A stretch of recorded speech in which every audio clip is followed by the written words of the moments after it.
نشهلنا نسبسب باسم آب وولد ومنفس قدوس أحدو أملاك آمين. صدرك زيار كم يوعدكم كم يقنهم آمين. سمت العلن حيا لن زيار أملاكنا بأنا بطن زين رب حوارات زخير نستم مسجنا نخون أقرأ تمات سالي تمهرات لنجيل ولا لتعملاك دانا مرات زيار كم زخير عمت زخيرات نستم مسجنا تنتخون برغتنا كلهم قدسانهم زيار أملاك يعدلنا جام فعل أملاك كبدوات زيلنا جزء أخي الأصل زخنة حجر بالله ولا نعسى ما يقدسان زخيرين كبرينا كمنات فقدمة على عسران شومانتن حملة قدوس اندرانيكوس من السبيت قدوس تاعتناسيا معلت عرفتم تذكري وعلم على سنكسار كم زنقرنا برختم يعدلنا حجي إذا يوم كل قدوسان زفلات أولو نجار انتهي بدحلنا بحضر زنبرون صنعاتن كمون مسك زيابير أملاك كمي زبالة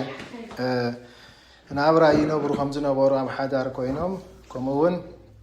نزيابير كم عارخندي كم زخبرون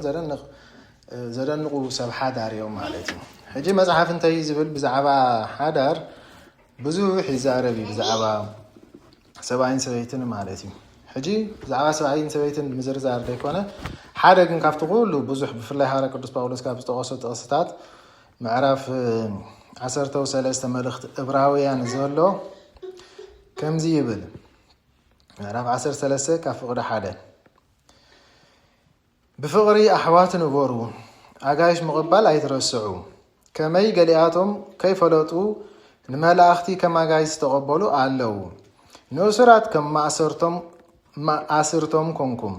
مكرا يصقبون زلو خماتهم مكرا تصقبكم زلخم كونكم ذكروهم موسوا اب كل كبر يخون اتعارات امينكا نصح يخون كمي املاح نعمن زراتاتن نزموتن كفردم ايو املاح بعلو اي كحرجكان اششون كوتو اي كبلكان ايلو ايو امو نابراخم بزي فقر ገንዘብ يخون بهذا زلكمون يا اهل المبال تمهارو ስለዚህ በተባዓት እግዚአብሔር ረዳየ እዩሞ አይፈርህን ሰብከ እንታይ ከገብረኒ ንበል ነቶም ቃል አምላኽ ዝሰበኹልኩም መራሕትኩም ዘክርዎም ከመይሎም ከም ዝሓለፉ ከም ዝነበሩን ከም ዝሞቱን አስተውዕልኩም አሰር እምነቶም ሰዓቡ ኢየሱስ ክርስቶስ ተማልን ሎምን ንዘለዓለም ንሱ እዩ ይብለና ስለ ቃሉ ዝኸረን ዝተመስገነ ይሁን ሕጂ ታዝደለና ፍቅር 4 ዘላ موسوغوزي أبكلو كبور يخون اتعارات أمين كان تا يخون يبلا نوصه يخون يبلا مالتي هجي نابنت زيوم كل تقدسان كندريوم كلنا قدس انتراني قوسن قدس تاعتناس يعني أبحم شاي كفل زمن زنبارو قدسان يوم سنكسار كم زنقرنا دما أنطوكياويان يوم بتشعو جيزي دك سوريا يوم مالتي هجي زيوم كلتا از يوم هفتامات نبارو يبلا سبح دار يوم بزح ورقن ገንዘብን ዝነበሮም አዝዮም ሀብታማት ነበሩ ግን እዝሁሉ እንክንሱ ድማ ፈጺሞም ካን እግዚአብሔር አምላክ ዘኽብሩ ነበሩ ይብል ማለት ሕጂ ሓደ ካብ ዘንሪዮ ነገር እንተዳሃልዩ ሀብታም ኮንካውን ታትገብር ይካል ማለት ንእግዚአብሔር ከተኽብርን ንእግዚአብሔር ደሐጉስ ሰባት ክትከውን ይካል ማለት ሕጂ ብዙሕ ግዜ ሀብቲ ምስ ኃጢአት ስለዝተሓሓዝ ማለት ሕጂ فقر ገንዘብ ولا هارا قدوس باولوس كوب زمانو تفتمودات انت يزول نابراخم زي بزي فقر ገንዘብ يخون يلو نابراخم بزي منتاي فقر ገንዘብ يخون حجي نገንዘብ አይተፍቅርዎ ገንዘብ አይተሓዙ ይጎነን ዝብሎ እንታይ ዳ ንገንዘብ ግን አይተፍቅርዎ ፍቅር ገንዘብ አይሃልዎ ካም ምክንያቱ ፍቅር ገንዘብ እንተዳ ገዚና ንገንዘብ ተባሂሉ ዝግበር አዚ ብዙሕ ነውርታት ስለ ዘሎ ማለት ስለዚህ ሰሪሕካ አይተሃብትም رهيسك جنزب أكب مالته يكون هارا قدس باولوس انتهي داني اتن نرخبو هابتنا جن نصيركي خنتق أموليز مخرنا مالتي خناتو أزيوم بزحات قدسان اللونا هفتا ما تنكونسوم غير كازس أدقو مالتي زيوم دما لك أزيوم كلتا قدسان كا بقدسنا نجزيابير إننا خبرو إننا صومو إننا صليو إننا سكرو ندان إننا عنقلو كاب كلتا أف حادة إننا هاويزو سنكسار كمان تسكرم نغرش كاب كلتا أف حادة يهوبو نبوري بالمالتي إذا مالت أنت إنترنت كاب 10 تسي نجزيابير كندي هاويز بلنا مزحف حادة زي كاب 10 حادة نجزيابير تهيبكا خندي يترفالو مالتي تشعته حجي كاب تشعته حادة نندا انتهيبكا خماني كندي يترفكالو شمونت إزيهم كن كابكلت أفحريه ونوريزون ما عارف من ذكر الناس نورهم قدسانيم حافتهم كام جلس ينورون بطريقة أنت بالك بورك أنت بالك ببرر أنت بالك بجنزب أنت بالك أزي بزح حافت نورهم يقول مالتي እግዚአብሔር አምላክ ድማ ስለዝባረኹም ካ ክልተ ውሉድ ወለዱ ይብል ሓንቲ ጓል ሓደ ድማ ወዲ አስማቶም ድማ ማርያምን ዮሐንስን ኢሎም ካ አውጽኡሎም ይብል ማለት ለሓር ሓደ ዋንሽዑ ክልቲዮም ይዘራረቡ ደጊምሲ እግዚአብሔር አምላክ ብሁሉ ነገር ባሪኽና እቲ ሁሉ እንደሌለ ነገር ካ አይሂብና ስለዚህ ነዚ ሁሉ ዝገበረልና ውዕለት እንታይ ክንፍጽመሉ ኢና ተባሂሎም ማለት ሕጂ ዝገብሩ ሁሉ ጽድቅሱ ምኻል አብዮምስ በቃ በመንታይ ሕጂ ሓዳር ዝበሃል እዚ ማለት እዩ ክልቲኦም እንታይ ክኾኑ ከለው ንእግዚአብሔር ሲ ከመይገርና ንሐጉሶ ኢሎም ክሓስቡ ከለው ሓዳር ዝበሃል እምበር ከምዚ ሎም ንሪኦ ይኮነን ሓዳር ማለት ሕጂ ብሓፈሻስ ቅድሚ ሕጂ ሪኢና ያለና ኦርቶዶክሳዊ ናብራ ኦርቶዶክሳዊ ሓዳር ከመይ ከም ዝኾነ ማለት ወይ ካብ ዝተፈላለየ ዩቱብ ድሕር ከፊትናስ ንረክብ ኢና ማለት ዓለማዊ ይኹን ዋላ መንፈሳዊ ምኽርታት ሓዳር እንታይ ምዃኑ ወይ ከዓ ሓዳር እንታይ ከም ዘድሊ ማለት ሕፅር ኢሉ ጥቕልል ኢሉ ግን እንታይ እዩ ድሕር ኢልና ሰብኮ ኣብ ሓዳሩ ሕጉስ ክኸውን ተዳ ኮይኑ መጀመርታ ቅድሚ ሓዳሩ እንታይ ክገብር ክኽእል ኣለዎ ቅድሚ ናብ ሓዳር መታው ክጥንቀቕ ክኽእል ኣለዎ ክጥንቀቕ ኣለዎ ክንብል እንከለና ሕጂ ንኣብነት ምሻሎ ከምዚ ሰብ ዝደልዮ ኣሎ ንኣብነት ሓደ ወዲ ክትሓቶ ከለኻ ከመይ ዝኣመሰለት መርዓት ኢኻ ትደሊ ድሕር ኢልካዮ እዝን ዘለዋ ኢሉ ብዙሕ ሊስቲ የውፅእ ማለት እዩ ሕጂ እንተ ሓቲትካዮ ግን ካብቲ ኩሉ ንሱ ዘርዘሮ ነገራት ከዓ ንስኻ ከለካ ተልካይኻ ምናልባት እንታይ ክኸውን ይኽእል ደይክህልዎ ክኸውን ይኽእል ማለት እዩ ሓደ ከምዚ ምሻሎ ንባዕሉ ፅቡቕ ደይኮነስ እንታይ ይምነን ፅቡቕቲ ሕጂ ሓደ ነገር ፅቡቕ ምምናይ ሕማቕ ኮይኑ ዘይኮነሲ ግን ንባዕልኻ ደይብልካ ነገር ካብ ሰብካ ክትደሊ የብልካ ንሓከምሽ መጀመርታ ኮንሱ ይኮ ንባዕልና ዘይብልና ነገር ንባዕልና ፅፉፍ ደይኮና ፅፍፍቲ መርዓት ንደሊ ማለት እዩ ንባዕልና ናብ ቤተክርስትያን ዘይ ንኸይድሲ ቤተክርስትያን ትመላለስ ሰበይቲ ንደሊ ማለት ወይ ካብ አንጻር ታሰበይቱንኩም ንባዕላ ዘይ ተኸከላን ክርስታ ቤተክርስትያን ዝመላለስ ወዲ ትደሊ ማለት ሕጂ ኣይኮውን መጀመርታ እንታይ ናንኮን ደለና ክዕረ ዘለዎ ኣንሕና ክንጥቀቕ ደለና ንሕና ንእግዚአብሔር ዘኽብሩ ሰባት ወይ ከዓ በቲ ሕጊ እግዚአብሔር ዝመላለሱ እንተው ሓደሲ ሕግታቱ እንታይ ዝገብሩ ዝፍትኑ ሰባት ክንከውን ክንክእል ኣለና ብድሕሪኡ ንዓና ትመስል እንኮላይ ተጠንቅቕና እንታይ ንገብር ማለት ንደሊ ሕጂ መስፈርቱ እንታይ ናብነሲ ቅድሚ ናብ መርዓ ምእታውካ መስፈርትኻ እንታይ እዩ እንታይ ኢልካዮ ሰብ ዝተፈላለየ መስፈርት ኣለዎ ከም ዝበልናዮ ማለት እዩ ንኣብነት ውሕልልቲ ይብለካ ፅብቕቲ ጨጉራ ነዊሕ ከደራይ ሕብራ ቁመታ ከም ዝኾነ ክሳዳ ከም ዝኾነ ከምዚ ትኽእል እናኣለ ማለት እዩ ኦኬ ፅቡቕ እዚ ምናልባት ብስጋዊ መለክዕ መስፈርቲ ክኸውን ይኽእል እዩ ግን እንተዳ ኣብ ሃይማኖትካ ኣብ ሓዳርካ ፀኒሕካ ክትከይትኾንካ መሰረቱ መጀመርታ ሃይማኖታ እንታይ ዝኾነ ክኸውን ኣለዎ ፅኑዕ ወይ ከዓ ሃይማኖቱ ፅኑዕ ዝኾነ ንኣብነት ንናሳሒልካዮ ሕራይ ዘይብል ሰብኣይ እንተዳ ኮይኑ እንታይ ሞ ክገብረካ ሓዳር ጌርካ ድሕር ምስ እግዚኣብሔር ዘባእሰካ ተኮይኑሲ እንታይ ይዓብስ ሕጂ እዚ ግን ኣብ ሓዳር ምስ ኣተኻ ይኮንካ እንትፍትኖ ወይ ሽዑ ይኮንካ ክትጅምሮ ሕጂ ዝበዝሐ ሰብ እኮ ታኹን ጋር ዘይትናሳሕ እንታኹን ጋር ዘይተቆርፍ ይሕልከ ኣይና እሱንዲና ጌና ደይ ተመርዓና ምስ ተመርዓኹ ይብለካ ምሽ መጀመርታ ዝኸውን ዘለዎ እዚ ከይረጋገፅካ ድሕር ኣቲኻ ድሓር ዋላ ብዓይንና እኮ ሕጂ ሪና ኢና ኣብዚ ሓፃር ሂወትናሲ ብዙሕ ነገራት ሪና ኣለና ምሽ ሕጂ ኣነ ዝክሮ እኮ ኣብዚ ምሳና ዝነበረት ትፍትን ዝነበረት ብዓቕማ ክትምርዖ ደልያ ቅድም ንስኹም ከይመፀኹም ከለኹም ንኣብነት ማለት እዩ ሕጂ ንሳ ቁርብተይ ፈቲና ስለ ዝነበረት ከይተነሳሕና ብቁርባን እንተዘይኮይኑ ኣይንምርዖን ኢና ኢላ ሰብኣያኻ ብዙሕ ቤተክርስትያን ኣይፈልጥኒ እቲ ሰብኣይ ክኸውን ተሓሲቡ ደሎ ሕጂ ድሓር ኖ ድሕር ኣይቆርብናይ ትብል ትኾንካ በቃ መርዓይ ትረፍ ምስ በለቶ ብጣዕሚ ጉህዩ ማለት ማሲ ስለ ዝደለያ ሕጂ ተዋ ሓደ ከዓኒ ንኽምርዓው ክንደይ ተሪፍዎም ነይሩ 6 ወርሒ ሕጂ እኹል ዶዚ 6 ወርሒ ንትምህርቲ እኹሉን ፈረቓኒ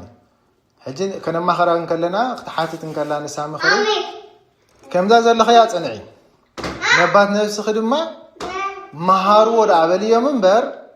ስቕኢልኪ ከይተኣትው እዩ ኣነ ይፈልጥ ነ ስለ ዝበለክ ንሱ ስቕኢልኪ ከይተኣትው እማ እንዳ ደይፈልጥ ከይተማሃርኩ ከመይ ገይረ ክናሳሕ ከመይ ገይረ ቆርብ እዩ ዝብል ብፍላይ ሰብኣይ ማለት ሕጂ ድሕር ዘይፈልጥ ኮይኑ እንታይ ዘድልዮ ማለት እዩ ፍልጠት ይፈልጥ ምስ ፈለጠ ድማ ሽዑ እንታይ ይገብር ይናሳሕ ብድሕሪኡ ይቆርብ ብስነ ስርዓትካ እንታይ ይገብር ማለት እዩ تخليلو بتحلو دما حداري قبر مالتي كم زلنا خونه خلو صنيعان نسان كنساغن ابا نفسان تايلوما دحر داي فلت كوين تاي قبر تبلي الله خسقل كتمرعو كم زل ولا ابا نفسون الله خافي يصورنا مالتي نعم لب حبه الله وسغا حج مالتي حج دحر مخمي يري خون كتب لهم كلا دحان حدا نس غبركم تاي نغبرو يلوما نمهرو يلوما مالتي حج سقلكي ولا حن زي فلت منسي اي تربشي حدا نس غبركم كله بعنا نمهرينا يلوما حدار كاب زغبر خندي كوين له سغاب لومي حدا وانك حتى خلخو حجخ مهيرو مودو ما هيرو دسو ايك حجمو ها دحر نسحا قالتلك كعرات نتير خيد لاتن عزبو ماتي حجي معاسي مجمرتا زرزتيلنا اقدم كايزي تنقا زغبر مالتي دحر نعنا بيت خرسيان الكاي زي كيت سباي الناس حيلك يا زيت الناس حسبيتي نقرب لك يا حراي زيت بل نقرب لك يا حراي زي بل سباي انت يا عبس دحر حدار غير كمسدي ريو بغمو كاي حجي بزح اسكي اسوعلو بفلاي ابزنا ارثوذكس وهارو تكريستيان دحرينا اقل قلت زنبرو ابي تكريستيان زملالو زنبرو معاسيم بطفوا ابي تكريستيان تيلنا حدر مسغورو مالتي لك كمزي ان شاء الله طروتا ناي اغلغلوت استبهاله يمثل لك حدر مسغورن تاي قبر يطف مالتي شعوب دحري قول عامتي ولاد متي قالت تبهايلو ما زغدد مخنيات مالتي ግን መሰረቱ ናይ حدار انتي نمغبارخ حدار تقبر انتيلنا كون እግዚአብሔር تخبر نختخبر نختገልግል ይኮ ስለ ንበይን ካምን አልባት ከخبደካ ዝኽል እንታይ ትገብር ደጋፊት ንሳው እንታይ ትገብር ደጋፊ አትገብር ተደጋጊፍ ካደማ እግዚአብሔር ታይ ትገብሩ ተገልግሎ አቦና አዳም ከፍት ነው የሚጀምርታ ፍጥረት አቦና አዳምን ሄዋንሲ ሰዋይን ሰይትን ገሩ ፈጠሮም ይብለናምሽ ግን ንምርአይ ዘአክል መጀመርታ አቦና አዳም ይወጪ አብሶሙን ያ ካብ ጎኑን ተገርዋን እንደና ሄዋን አውጪዋ ግን መጽሐፍ ታይዝ ብለና በይኑ ኮውን ጽቡ ከም ዘይኮነ ሪ እግዚአብሔር ካለይቲ ንግበረሉ በለድ ይኮነን ዝብለና እትድግፎ ካለይቲ ንግበረሉ በለይ ዝለና ስለዚህ እቲያት ተምጻኽ ድግፈካ እቲ ተምጽዮ ድግፈኪ ተደጋጊፍካ እንታይ ንምግባራት የልና ግን እግዚአብሔር አምላክ ንምሕጓስ እትናቱ አገልግሎ ድማ ሓቢርካ ንምፍጻም ንምገልጋል ዳንበር ከነ ጭራሽ ካብ እግዚአብሔር ንኽጠፍ ዳሞ እንታይ መምርዓ ወርሊካ ምጥፋ ምጥፉዳት ሙጌርካ ጌና ኸይተመርዓ ኸል ኸደ ይጠፍ ዝተለኻኺምካ ምጥፋስ እንታይ ያምጾዳ ቆልዑቱን ስሞት ዝገደደ መሊስካ ድማ حنسا بكون تحاسب خلها وليدك حديت تصلقهم تخون كاسي ويكا من قد تصرق زيت مرحم تخون كاسي انتي تقوم مولاد نسيول من دلاوسي انتي مخعبس حجي زينا مجمرتا خنا سوعلو زلنا دا انبر اتخالو كوتت توساخيو مجمرتا كن ሃይማኖታ አብ እግዚአብሔር ዘለዋ ፍቅርን ክብርን አብ ቤተክርስቲያን ዘለዋ ፍቅርን ክብርን ኮሙን ሰባይ ተኾነ ለካ እግዚአብሔር ዘለዎ ፍቅርን ክብርን ንቤተክርስቲያን ዘለዎ አተሐሳስበን አራያን ንአገልግሎት ቤተክርስቲያን ዝተግህዱ ግድን አይኮነን እኮ ሰባይ ዘማራይ ክኸውን እኮ ሰብ ወይ ካሰበይቲ ማለት እንታይ ዳ ግን ንአብነት እግዚአብሔር ካብ ሓዳር ዝደልዮ ሰለስተ መሰረታዊ ነገራት አለው ሓደ ፍቅሪ መሰረቱ ሳይንሳዊትን ተኾኑሎ ክፋቀሩ ክካፋበሩ አለው ፍቅሪ ዘይብሉ ሓዳር ቀጻልነት የብሉን ስለዚህ መጀመርታ ከነፋቀር ይደል ሐዋርያ ቅዱስ ጳውሎስ ምን እንታይ ይዘሉ በፍቅር አሕዋት እንታይ ጎሩ ንበሩ ፍቅር አሕዋት ንበሩ ካላይ እግዚአብሔር አምላክ ኣብ ሓዳር ዝደልየ ነገር እንተዳሃሊ ምጽዋት እዩ አስራት በሆራት እዩ ለነዳያን ከነጽግብ ከነገልግል ንዓም ክንድግፍ እግዚአብሔር አምላክ ይደልየና ስለዚህ ተሓጋጊዝና አቅምና ዘፍቆዶ ክንገብር ይግባአና ማለት እትሳልሳይ ድማ እግዚአብሔር አምላክ ኣብ ሓዳር ዝደልየ ነገር እንተዳሃሊ ንስሓን ቁርባንን እዩ ካልኦል ሓንቲ ይኮነን እኮ እዚ እንተልዩ ሓዳር ካስተባረኸ እዚ ድሕር ደየለግን አሸጋሪ እዩ ማለት እዩ ሓዳር ኮይኑ ንኽቕፅል ማለት እዩ ስለዚህ እኮ ሕጂ በቃ ሓዳር ኣብ ምንታይ ኮይኑ እንተይልናስ ኣብ ማስ ሜድያ ኮይኑ ማለት እዩ ናይ ሰብኣይ ነገር ትፈልጥ ናይ ሰበይቲ ነገር ዋላ ከማ እንትኾን ሽግር እንተጋጥምስ ኣብ ማስ ሜድያ ከምዚ ጌርና ከምዚ ጊም ንሱ ከዓ ከምዚ ጌራት ከምዚ ኣባ ጌራት እንዳተባሃለ ዳኛ ዘይብሉ መላገፂ ዓዲ ሃገር ትኸውን ማለት እዩ ሕጂ እዚ ኩሉ ተደማሚሩ ስለምንታይ ኣብ ከምዚ ወዲቕና እንተይልና ንእግዚአብሔር ክብሪ ዘይህብ ሓዳር ስለ ዝገበርና ካላ ኣይኮነን ማለት እዩ ንእግዚአብሔር ክብሪ ዝህብ ሓዳር ንኽትገብር ድማ ኣቐዲምካ እንታይ የድሊ ክጥንቀቕ የድሊ ጌና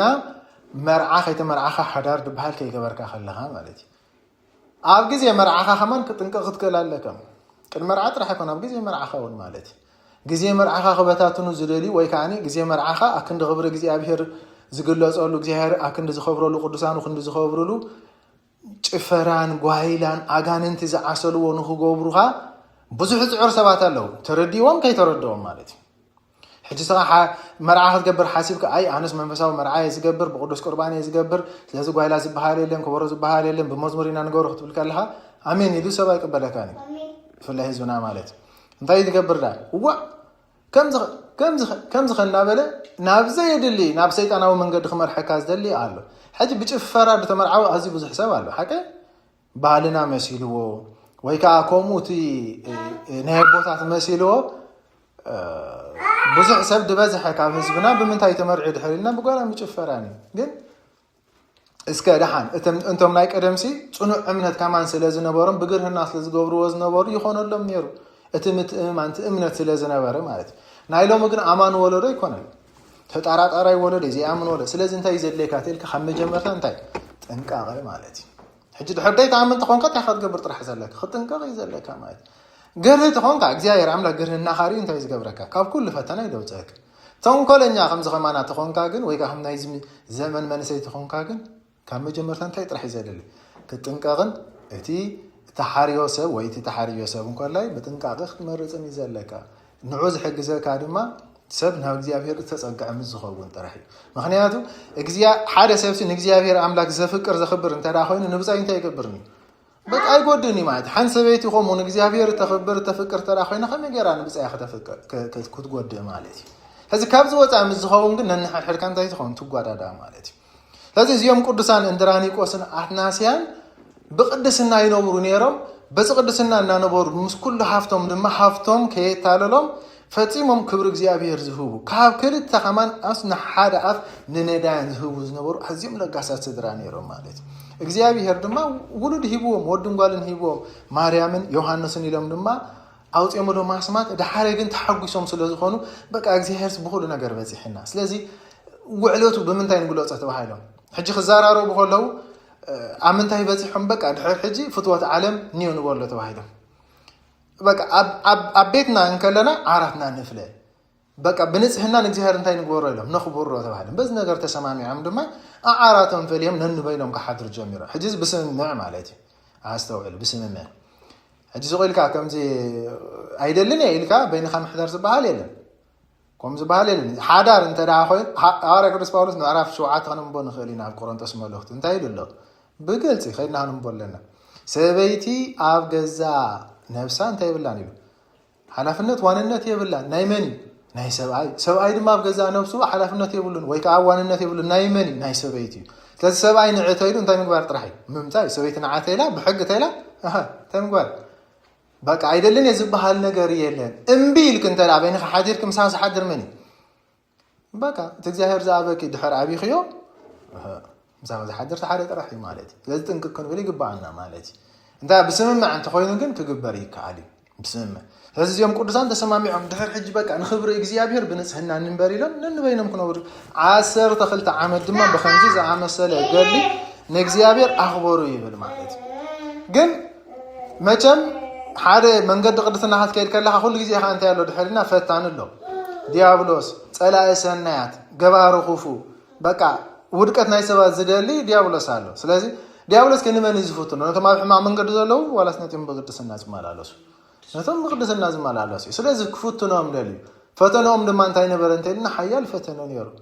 ነቶም ተሓጒሶም ደስ ኢሉ በብዘመኖም ዝወለድዎም ክልተ ደቆም ብሓደ መዓልቲ ሕማም ረስኒ ሓመሙ ይብሉ ብሓደ መዓልቲ ድማ ክልቲኦም ሞቱ ይብሉ ማለት እዩ ሕጂ ረእይዎ ክልቲኦም ደቅኻ በብግዜኡ ዝወለድካዮም እግዚኣብሔር ዝሃበኒ ህያብ የምልካ ተሓጒስካ ዘዕበኻዮም ብሓደ ግዜ ክሞቱኻ ከለዉ ዘሎ ሓዘን መቸም እቲ ዝወረዶ ጥራሕ እዩ ዝፈልጦ ናይ ውሉድ ሓዘን ከቢድ እዩ ስለዚ በኺዮም ኣልቂሶም ቅዱስ እንድራኒቆስ ኣብ ስእሊ ኣድህኖ ናይ መድሃኒ ዓለም መፂኡ ኣልቀሰ ይብል ግን ኣምዕቱ ሓሪሩን ክነሱ ድማ ልክዕ ኣቦና እዮብ መሰለ ይብሎ ብምንታይ ኣነስ ካብ ማህፀን ኣደይ ክወፅኡ ከለኹ ጥራይ ዝወፃኹ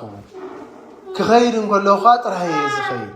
ስለዚ ዝሃበኒ ውሉደይ እግዚኣብሔር እዩ ዝወሰዶም ካ መን እግዚኣብሔር ስለዚ እግዚኣብሔር ሃበ እግዚኣብሔር ወሰደ ስም እግዚኣብሔር ይኽበር ይመስገን በለ ይብል ግን እንታይ እናኾነ ንሓዘን ቀሊል ስለ ዘይኮነ ማለት እዩ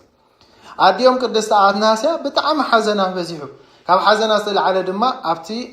ደቃ ዝተቐበረሉ መቃብር ከይዳ ተልቅስ ነበረት ይብል ካብ ምሒር ልቕሳኣ ዝተለዓለ ድማ ደኺማ ኣብኡ ደቀሰት ይብል دقيسا خلاقن بليتي ملائكة እግዚአብሔር ተራእያ ይብል ማለት አትናስያ ስለምንታይ ከተሐዝኒ ምን ተደቅኺ ትበኺ እንተደሊኽስ ምን ተኽላ ምን ጎይታ ምሽ ይልሎ ምን ታይስ አይትብከያ ምን ትርስኽንን ምን ተደቅኽን እንዳ በኸያ ይሉ ሓቀንሽ ስለዚህ ምን ትርስኽላ በኸይን በር ምን ተደቅኽስ አይትብከይ ምክንያቱ ይለዋ እሳቶምሲ ኣብ ሰማያት ደስታ ሓጎስ ይገብሩሉ ንዕተ መልከት ይለዋ ማለት ስለዚህ ደቃ ኣብ ሰማያት ብኽብሪ ገነት ኣትዮም ይሕጎስዎም ዘለው ምስራኤል ድማ ምሳው እንታይ ኮነት ይለን ካብ ድቃሳ መስተበራበር ደስ ይልዋ ተሓጉሳ ናብ ጎይት ናብ ሰብ ኣያ ኸይዳ መልአከ እግዚአብሔር ዝነገራን ዘርአያ ነገር ድማ ኣዘንትወቱሉ ይብል ስለዚህ ተሓጉሶም ደስ ይልዎም ሓዘኖም ኣቋረፁ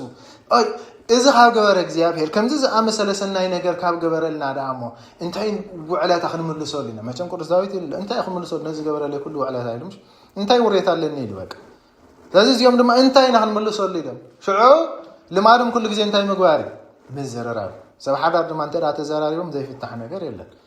ኣይትዝሳሕረብን ኣይተስማዓን ክርኤካ ይደልን ድሕር ኮይኑ ግን እንታይ በቃ ኣብ መንጎ ምን ጥራሕ ያት ዘሎ ማለት ኣብ ምዝርራብ ግን ኩሉ ነገር ክመጽ ይኽእል ማለት ሕጂ ኮፍ ኢልካ ናይ ምዝርራብ ልማድ ግን ክህልወና ይግባእ ሰብኣይቲ ኮይኑ ወስ ክፍል የብሉን ሰበይቲ ትኾነት ኣፋ ከፊታ እንታይ ክትገብር የብላን ደሎን ደየለን ክትዛረብ የብላ ማለት እቲ ቀንዲ ነገር ስለምንታይ ንምንታይ ምባል ማለት ተዘራረቡ እንታይ ንግበር እዚኣቶም ተዘራረቡ ወገን ንግዚአብሔር እንታይ ንግበር ከመይ ጌርና ንሕጉሶ እዩ ማለት ትድዘብል ነገር ስለዚህ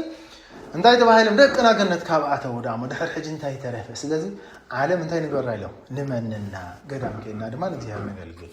በዚ ድማ ተሰማሚዕ ሰናይ በልካ ኢላቶ ሰናይ በልካ ስለዚህ ከም ዝበልካ ንግበር ኢላቶ ግን ከምቲ ዝበልናዮ ሃፍታማት ብዙሕ ገንዘብ ብዙሕ ጥሪት ዝነበሮም ስለዝነበሩ ኣቐዲሞም እንታይ ገበሩ እዩ ነቲ ዝነበሮም ሃፍቲ ሓንቲ ሳንቲም ከየትረፉ ዝነበሮም ጥሪት ሓንቲ ከየትረፉ ብምሉኡ ንነዳያን ንተሸገሩ ዓዲሎም እታ ለቢሶማ ዝነበሩ ክዳን ጥራሕ ለቢሶም ናብ ግብፂ ኸዱ ይብል ናብ ምድረ ግብፂ ኸይዶም ድማ ገዳማ ኣስቄጥስ ናብ ኣባ ዳንኤል ኣብ ዝነበሩሉ ዘመን ናብኡ ኸዱ ይብል ንዓኣ ልክዕ ኣብቲ ናይ ደቂ ኣንስትዮ ገዳም ምስ በፅሐ ዝሓብተይ ኣትናስያ ኢለዋ በቃ በለዳሓን ኮኒ ኣብ መንግስተ ሰማያት ተራኽበና ኢሉ ኣፋኒ ዋኸደ ይብል ማለት መቸም ሓወይ ሓፍተይ ይበሃል ኣብ ሓዳር ሓቀ ኣብ ሓዳር መቸም ክፃዋዕ ኩሉ እንታይ ዝብል ሰብ እንታይ ካትብላን ሰበይታ መቸም ኣሎ መዓረይ ሽኮረይ ፍቅር ቤይቢ ሻትሲ ዝብል ኣሎ ብዛ ዓድኻ ሻት ጸሊ ገለመለ ዝብል ኣሎ ማለት እዩ እዞም ኩሉ እንታይ ኮንቲ ተተኻኢሉ እንታይ ዝብል መፅሓፍ እንታይ ዝደና ኣቡና ኣብርሃምሲ ንሰበይቱ ሳራ እንበይተይ ንሳ ድማ ንሰብኣይ እንታይ ትዞ ነይራ ጎይታይ ሕጂ ዝኽብድ ዝብለካ እንተ ዳ ኮይኑ ከዓ ሓወይ ሓፍተይ ምባል እኮ ካብዚ ጥዕም ኣሎ ኩስተ ሓወይ ኩስተ ሓፍተይ ምባል ብጣዕሚ ደስ ዘብል ነገር ንሱ እዩ ማለት ግን ንሕና ዘሚና ተባሂሉ ናበይና ንኸይድ ጥሪ ኢልካ ኣማሪካ ድበልዎ ማለት እዩ እሺ ስለዚ ንሱ ግን ዝሓብተያትና ሳይልዋ በቃ ኣብ መንግስተ ሰማያት ተራኽበና ኢሉ ከም ሓዋ ኣብ ግንባራ ሲዒሙ እንታይ ገበራ ኢሉ ኣፋነዋ ይብል ንሱ ድማ ንገዳም ኣስቄጥስ ናብ ኣባ ዳንኤል ከዳ ኣብኡ ድማ መንኮሰ ንሳ ድማ ኣብቲ ገዳም ናይ ደቂ ኣንስትዮ ኸይዳ መንኮሰት ይብለና ማለት እዩ ልክዕ ድማ ኣብ ቤቶም ኮይኖም 12 ዓመት ንእግዚአብሔር እንታይ ገይሮም ተፈላለዮም ማለት እዩ ዓራትን ፈልዮም ኣገልጊሎም ኣብ ገዳም ድማ 12 ዓመት ድሕሪ 12 ዓመት ምግልጋል ኣባ ወይካ ቅዱስ ኣንድራኒቆስ እንታይ ሓሲቡ ኣይ ቅድሚ ዝኾነ ነገር ምዃንስ ኢየሩሳሌም ከይደስ ጎይታ ዝረጎፆ ኩሉ ነገር በፂሐ በረኸት ክረክብ ይግባአኒ ኢሉ ሓሰበ ይብል ሕጂ ልክዕ ከምዚ ኢሉ ሓሲቡ ድማ ከይዱና ኣባ ዳንኤል ኣባ ኣፋንወኒ ኣነስ ገዳም ኢየሩሳሌም ተሳሊመ ክምለስ ይሓስብ ኣለኹ እሞ ባሪኽካ መሪቕካ ኣፋንወኒ በሎ ይብል እሞ ኣይ ሰናይ ነገር ሓሲብካ ዝወደይ ንዓበል ኪድ ኢሉ ባሪኹ ኣባ ዳንኤል የፋንዎ ማለት እዩ ሕጂ ኣብ መንገዲ እናኸደ ከሎ ግን ኣጋጣሚ ሓደ መነኮስ ይረክብ እዚ يحاتو سلام يلو مسحاتو نبي دالك حوله خلو يروساليم كبتصح لي ينغرو تمونوكس ماي اي انس دا نبي يروساليم اندي بل منغدنا حدا خاب كونس بمبال دس يلوم قال እግዚአብሔር እና ተዛራረቡ نبي يروساليم كود يبل يروساليم دما كله تغويتا استولدلو زعارفلو تسقللو كل ነገር በጽሖም ድማ እግዚአብሔር አምላክ አመስግኖም ድማ ናብ ገዳሞም ተመልሱ ይብል ልክዒው ኣብ ገዳሞም ክወጽሑ ከለው ድማ ኣባ አንድራኒቆስ እንታይ ይብሎ አይ ኣብ ገዳምናሲ ኣባ ዳንኤል ሰብሃለ ጻድቅ ኣለሞ ንዓ ኣቲኻ እንታይ ግበር ይብሎ ተሳሊምካ ካብ ኣባ ዳንኤል በረኻ ትረኺብካ ናብ ቦታኻ ትኸይድ ይብሎሞ تخالا يدوما حرا يلو تسمامعو يغير مالتي دحار لك عبا دانيال لما بتصقع زعابي عبا دانيال قداما اسكت سكبها كله عابي صادق ابوي ስለዚህ ኩሉ ነገር መንፈስ ቅዱስ ዝገልጸሉ ቅዱስ አፖስ ስለዚህ መን ምዃኑ ፈሊጡ ደስ ይልዎ ተቀበሎም ይብል ድሓር ንቅዱስ አንድራኒቆስ ፀዊዑ አንድራኒቆስ ኢሉ እዚ ምሳኻ ካብ ኢየሩሳሌም ዝመፀሲ ናይ ብሓቂ ጻድቕ ሰብ እሞ ምሳኻ ክነብር ፍቀደሉ ብሓንሳብ ሓቢርኩም ድማ ኣብ ሓደ በዓቱ ንበሩ ወለ ይብል አይ ፍቃድካ እንተኮይን ዳ ሓራይስኻ ካበልካ ዳ ኢሉ ድማ ብሓንሳብ ክነብሩ ጀመሩ ይብል እንደገና ድማ ኣብ ገዳም 12 ዓመት ከኣኒ بفصم تحتنان بفقر أحوات نبارو يلو مشاعر قدس باولوس بفقر أحوات نبيرم نجزيابير أملاك بحار الناس يقولوا الناس يقولوا دما نيرم لكعيد حر 10 عامات جن يحمم تعاركو تبصايو مالتيو نابا اندرانيكوس لذي نموت بصحما مسحازو دما أينا بادانيل تصوى علي كقرب ما معلتي أخي دي مسلني يبلون سلازم داقو يخيرون بادانيل يتصوى بس أي حويسي كعرف داري سلازم نعوي خابت أحمس ولو ناقو يخيرو لك حمز ولو دما نموذ حمام سلاز حازو قديسو قدس قربان أقبولا يبلون ما عارفه دحار عارفو خريبون كله أبيدو دبداب بنقر حيزو ግን እንታይ ወሊ ይብል አቀድምና ንግኖዘሞ ድሓር ተደብዳቤ እንታይ መዃኑ ንሪኦ ተባሂሎም ማለት እዩ እዚ ልክዕ ክጎንዚ ኢሎም ልብሱን ተውፅሉ ግን ሰበይቲ ኮይና ፀንሐት ይብል ማለት እዩ እዚ ኩሉ ምስኡ ዝነበረት መነ ቅድስት አትናስያ ሰበይቱ ማለት እዩ እሱ ኣብ ገዳሙ ኮይኑ ኢየሩሳሌም ከይደ ክነግስ ኢሉ ሓስቡ እንከሎ ንሳ ድማ ኣብቲ ናይ ገዳማ ኮይና እንታይ ሓሰበት ይብል ኢየሩሳሌም ከይደ ክነግድ መቸ መንፈስ ቅዱስ ዘለዎ ስድራ እንተዳ ኮይኑ ሓሳቦም ኩሉ ግዜ እንታይ ሓደ እዩ هذا عمن قد نسوا عيل عليها نساقن علالياتهم كنساقن انت من مخانا اين قرأتن مخنياتو كافت قرلي كافتي نهبران اي قدام مستلع عليه اكالات تلواويتو كالي مسيلات لازنبرت سو اي مسيلات دعنبر سويت ساي مسولتنا دحارم كولاي منوكوس انت يقبرن تو كوريلو نسب انت يقبرن عيتم سلازي قالي سو مشال 10 عامت مسوت نبر كان حمي جور زي فلا خبل خير كم زيلو انت يقبرن أيتم بدنا حدا منوكوس مالتي سلازم خلالي هيك نساقنا على لاتهم كنسا حنت معالتي السخاكو سو اي خاكي ولوتو مسؤول نزل عالم سقابت على تموت تصنيحه مالتي بدحر زد حاري امبا اندرانيكو سايفلتن داوي يغنا بادانيل كيدو نعات ملكتي يبلو مالتي كنغنزات بلنا سبيتو خينا كو صني حزن ነገር ዝዶ ተፈልጥ ይخايلو አባዳኒል ከአወ ፈልጥ መመን ያንገረን ይሎ ምን መሃናት ፈልዳት ቢዳ ዘሎ ደብዳቤ ገንጽሎ ይሎ دحارن تنببغن سبيتو አትናስያ ሆይና ጸንሐ ማለት ድሕሪ ዝሓዘነ ይብል ገጹና ጸፈ ወይ ኣነ ሕማ ወይ ኣነ ከመይ ገረ ስጋብሎም ዘይፈለጥኩ ዋና በለ በጣም ሓዘነ ይብል አው ሆሎ ድማ ጸሊ እግዚአብሔር አምላክ ይሉ ፍቃርካ ተኾይንስ ካብ ሰበይቲ እንታይ ትግበረን ይሉ ኣይትፍለየን ንዓይው እንታይ ትግበረን ይሉ ወሰደን እናለ አልቀሰ በኸየን እግዚአብሔር ለመነ ይብል ሞ እግዚአብሔር ፍቃር ኮይኑ ድማ ንሱውን ይሽታሐም አው ሆሎ እንታይ ኮነ ይብል ማለት ዓረፈ معاسي حملة إسران شو مانتن مالتي بخبر دمان خلتيهم بزمارين بتدس زبل عجبابن كبروا مبل مالتي بقدسنا نجزيهر أقل قلهم دما بزعلات زي زعرفوا لي نايزهم كقدسان مالتي برغتهم قدس صلاتهم أي فلينا حجي إذا خلوا كخون جن أب حذارهم من تسلز نواري صناعات نجزيهر أملاك زجر قلوا سب حذار سلز نواري مالتي إذا هراي قدس وعلو سول تموسبو انتايلو اب كله كبر يخون ስለዚህ موسبو كبر እዩ حدار كبر እዩ ቀሊል ነገር አይኮነን እስራ ቢልካ ተፈትሑ ነገር አይኮነን ኣብ ቅድሚ መንፈስ ቅዱስ ይምሕል ኣለኹ ኢልካ ዝመሐልካይ ነገር ስቂልካ ኣብ ድኸደ ኸድካ እትቆዶ ነገር አይኮነን ማለት እዩ ክሳብ ዕለተ ሞትካ ጸኒዑ ዝነብር ነገር እዩ ማለት እዩ ዋላ ጎይታኮ ወንጌል እንታይ ይዝብለና ና 28 ሓምለኮ ወንጌል ከማኔ ምዕራፍ 19 ወንጌል ማቴዎስ